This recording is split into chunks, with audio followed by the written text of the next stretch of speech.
মহান আল্লাহ তাআলা আমাদের সর্বশ্রেষ্ঠ জীব হিসাবে পৃথিবীতে সৃষ্টি করেছেন। আমরা মানুষ আল্লাহর সৃষ্টির শ্রেষ্ঠ জীব।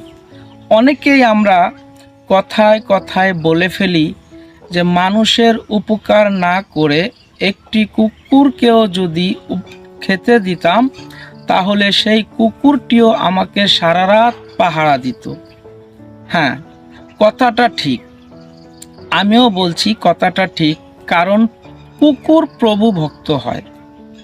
কুকুর প্রভু ভক্ত হয় কারণ হলো একটি কুকুরকে যদি আপনি একবার, দুইবার, তিনবার খেতে দেন, সেই কুকুরটি আপনার পিঠ ছাড়বে না এবং আপনার বাড়ি ছাড়বে না। তো আমাদের দেশে একটি দুর্ঘটনা